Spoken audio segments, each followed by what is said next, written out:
What's good, everybody? It's Tony with Tony Trades and the We Trade Too movement. And today we're going to go over some basics of the stock market and the history of the financial industry.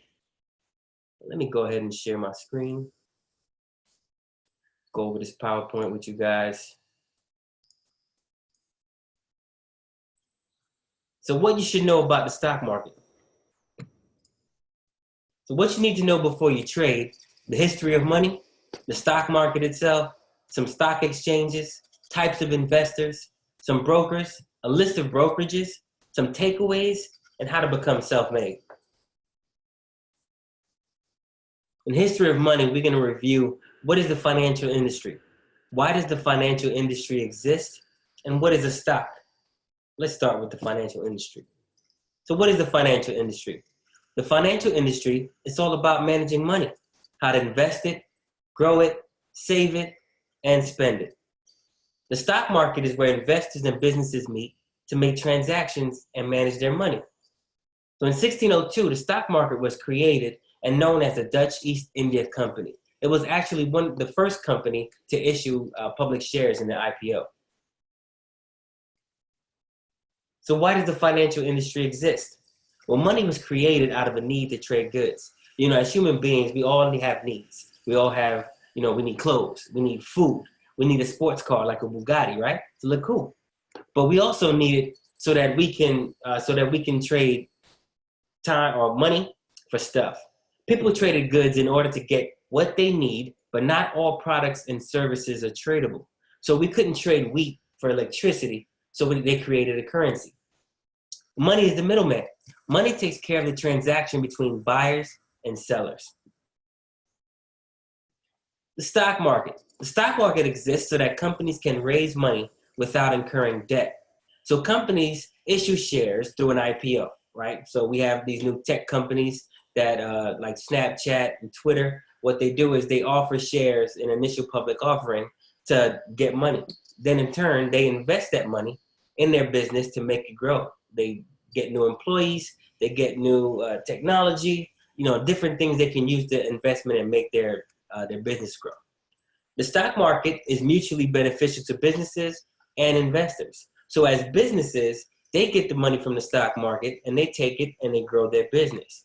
As investors, we're looking to grow our money as well. So we invested in their businesses and hope that the company will get bigger, larger, more profitable, and in turn give us more money. Let's go into what is a stock. A stock is a share or a portion of the company. The company issues shares so that it can raise money. Instead of going into debt with a loan or anything like that, they just issue the shares so you own part of the company. Investors buy and sell shares to one another on the stock exchanges. So what they do is they offer the shares up. Let's say they start at $15 a share. They go ahead and we start exchanging as retail or as investors. We start exchanging. So we say, hey, I want to buy some at $15. So as the demand grows, like when Snapchat opened, it opened at $20. And as more people wanted some shares of the company, now that number started to grow because the demand was there. Just like if the demand wasn't there, everybody's trying to sell their shares. That means that the stock market is looking at this company as unfavorable. So now their market share goes down. So Snapchat ended up it went up all the way to $27, $28 a share, and it went down to about $14, $12 because it looked less favorable. In some of the stock exchanges that they exchange the stocks on, you have the New York Stock Exchange, which is one of the best stock exchanges because it has all the blue chip companies like Microsoft and Apple and Exxon. A lot of these big billion-dollar companies are on the New York Stock Exchange. You have the NASDAQ, which is built up of mostly tech companies. So you have a lot of the smaller tech companies on there. You have the Snapchats, you have the Twitters. You have a lot of these companies that are mostly tech that are on the NASDAQ. Then you have the American Stock Exchange. The American Stock Exchange, or the Amex, what we call it, is basically a little brother to the New York Stock Exchange. So a lot of the companies that didn't make it out of the top 500 companies, they go to the American Stock Exchange and they trade their companies, they trade their stock there. They have also less popular exchanges like the OTC, what we call over the counter, and Pink Sheets. Now OTC everybody knows about the cannabis boom, right? You know, everybody should know about the cannabis boom. A lot of the recreational stuff is getting out there now. The medical marijuana is in California and Colorado and states like that. And so to buy shares in companies in the cannabis boom that either sell, they grow, they make CBD oils, they make alternative uses for the marijuana, or they also have farms, you know, where people buy real estate. These companies all trade on over the counter because they're not big enough to trade on the American or the Amex or the NASDAQ or the New York Stock Exchange. They trade on over the counter. They also have pink sheets. This is where most of the penny stocks trade, because they can't afford to be on these bigger stock markets because their market cap is so small and they don't make a lot of profit. They trade on the pink sheets. And so it's just a place, another vehicle to where they can trade their stock. So we have two types of investors. We have retail investors, which is basically you and me. We buy small volumes, so we buy 100, 200,000 shares of a company. We have less control over the market, so if we buy 1,000 shares, it's not really going to move the market. It basically, you know, you're just taking a little bit. We're like throwing a pebble into the ocean, right? So we don't move the market. We're just buying 1,000 shares. Less research and decisions. So we do our own research as retail investors. We go in and we research a company. We look to see, you know, well, I do. I know I look to see whether the company is profitable, whether they're giving me money back with dividends. Are they going to grow in the future? So we look at things like that to hopefully we do when we're looking at buying a stock. But you know, there's a lot of less research that goes into it as much as we do it ourselves. There's liquidity in this, so basically we can go in and out of shares as we please. Because there's a big pool of retail investors, we can buy and sell shares, you know, actively. So we can buy some shares tonight and sell them tomorrow, or we can buy some shares, you know, during the day and sell them in the same day. And we also free from regulation. Now we do have some regulatory things that we go over in our classes, but one of the big ones is if you want to day trade, you have to have $25,000 or more in your account.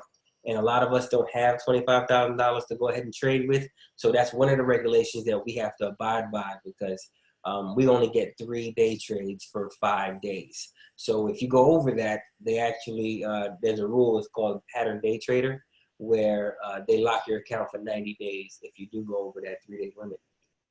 Institutional investors now, they trade in large volumes. They be buying these big block shares, like 500,000, a million shares. They'll go in and buy something of a company, which again, they're called market makers because they can move the market with investments. So as you see throughout the day, once you start trading, you'll see these big block shares that actually move the market. So they'll buy $500,000 of a company, and that takes away that many shares out of the market, which then again pulls up demand. So they can move any stock with big trades. Research teams, they be having their own research teams, so they research these companies with multiple people, multiple different things that they look at. They have financial sectors, they have tech, they have all these different people looking into their history and they're researching the actual company. There's low liquidity, meaning they can't just pull out of a company because that would totally move whatever the market is going, which way the market is going. So think about it as an aircraft carrier, right? An aircraft carrier is huge. You know, they're the ones that have the planes that they land. They have helicopters. They have thousands of people on board. To move that ship, to actually turn that ship, would take a lot of action, a lot of people, and a lot of motion to move it. Think about that when you're thinking about institutional investors. You can't just pull out of a company, because if they pull out 1 million shares, that can drop the company. And totally decimate that company. So in essence, you know, think about aircraft carriers when you think about institutional investors, and they're forced to disclose information to the SEC. The Security Exchange Commission is what governs the trades in the stock exchange. So they have to disclose all the information, all the trades, how they traded, why they traded, and all of that to the SEC. We don't have to do that. We want to buy 1,000 shares. We buy 1,000 shares, you know, but if they want to buy 1,000,000 shares, they have to disclose why. So let's look at the differences between a full service broker versus a discount broker. Now, a full service broker perform trades for you. They manage portfolios and they give you trading advice, but it costs more. So let's think about an example. Let's say Janet. Janet is a full service broker working for Merrill Lynch. You want her to manage your portfolio. You give her $100,000 and say, manage this for me, make me some money. So Janet says, okay, I'm going to do it for you. I charge 2.5% just to manage your money. So out of the $100,000, she already charges you $2,500 just to manage your money or take on your account. She also charges a quarterly fee to manage your money. Let's just say a round number, $750. So $750 a quarter she charges you to manage your account. She also charges 1.5% of any profit that you take home. So if you make, let's say she made you $50,000 in a given year, right? So she takes home 1.5% of that profit and brings it home with her. So even though you make over $40,000, you still have a lot of fees that you have to go through. So you have the $3,000 of the quarterly fee. You have the 2.5% or the $2,500 of the annual fee. And then you also have the 1.5% of the profit share.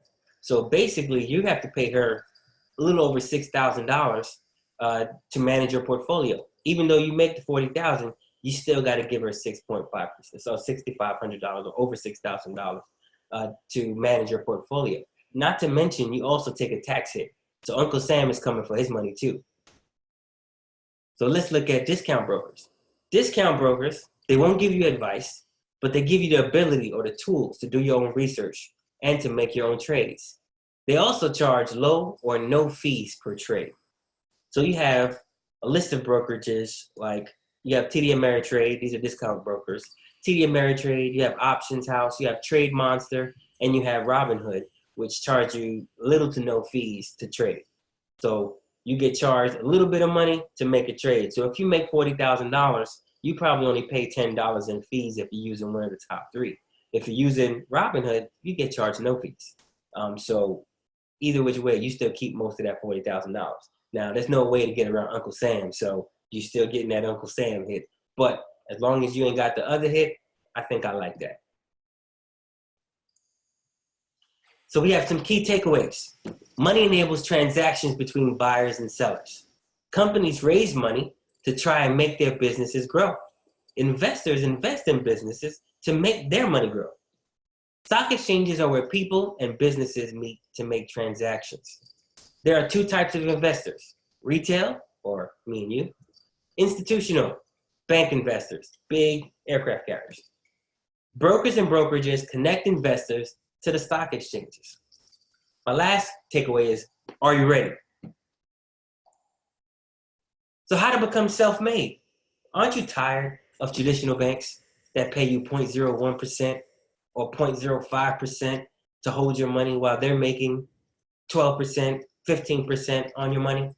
They're paying you pennies, micro pennies on a dollar to use your money to make money. That's what banks do. And aren't you ready to take control of your finances? I know I was. I'm ready to budget my money. I was ready to go and invest my money because I want to see that 8%, 10% growth in a year. When trading with Tony Trades, you'll learn a skill for life. I know people who trade, they're 70, 75 years old, and they're still trading because they love it. I love to trade. I'm probably going to trade for the rest of my time on this earth, and hopefully I can trade in heaven. But I love trading. You can trade for the rest of your life with these skills. And you don't have to fear the L's. We all take losses, right? We take losses in life. We take losses in the stock market. The stock market is a very complicated thing, right? We're all going to take L's. We're all going to take losses. But let's turn those L's from losses into learning experiences, lessons in life.